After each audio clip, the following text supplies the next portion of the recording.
happy Sunday! Kumusta po yung mundo natin guys? Sana po ay nakapagsimba tayo and masaya tayo sa araw na ito.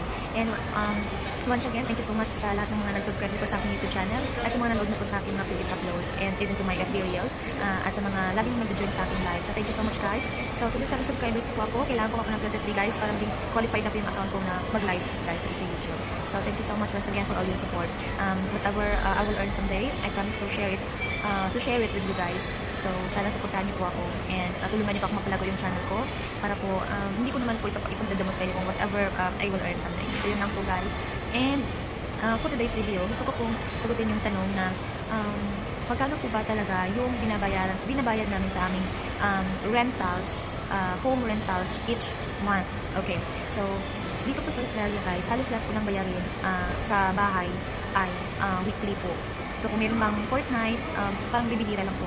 So kadalasan talaga is weekly.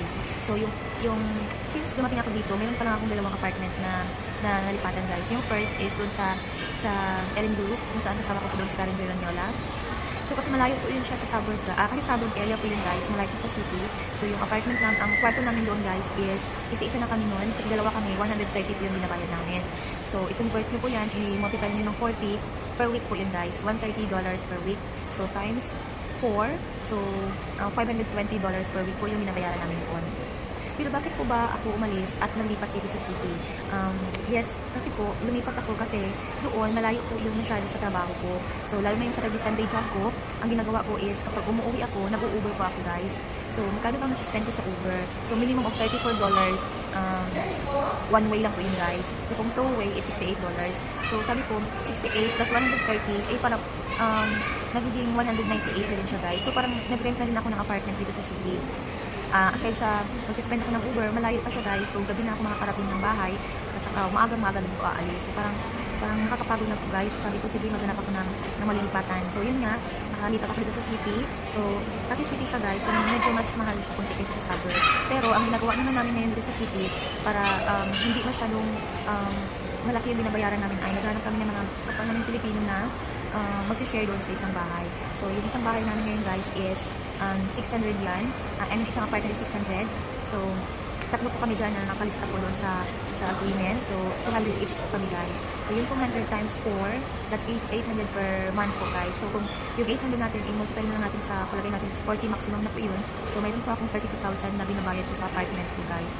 Kaya hindi pwede talaga na sa isang linggo ay wala kang trabaho. Kasi, kahit wala kang trabaho, kailangan mo magbayad ng apartment guys. So, talagang sobrang hirap. Kahit minsan ayaw mong bumangon, pagod ka, o may masakit sa'yo, kailangan mong bumangon kasi nga, hindi pwede dito na kausapin mo na yung may-ari na, uy, next week na lang ako magbabayad o next month na lang, i-ano ko na lang, ilamsan ko na lang, o isahin ko na lang, buuin ko na lang, hindi yung pwede dito guys. Kaya kailangan, magbalak ka talaga ng dito guys. Masakit ang katawan mo, may binaramdam ka man, kailangan mong bumangon at magtrabaho. Kasi kung hindi, mahihirapan ka talaga guys. Saan ka kukuha ng pagbayad mo ng rentals mo. So, bahay pa lang yan guys, 32,000 na. Pagkain pa, pamasahe pa, tuition pa. Kaya, sa mga kapamilya ko dyan na, kumbaga sa palagay ay, ano ba yan, ang nakakantala ng Australia, hindi na nagre-reply, madamot na.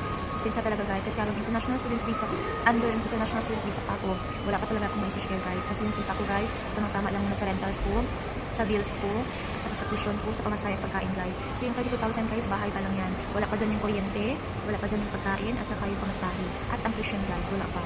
Kaya sana maintindihan nyo guys na sa ngayon ay wala muna tayong may share. So yun lang guys, gusto ko lang i-share yung kung magkano ba talaga yung rentals na binabayaran ko sa bahay.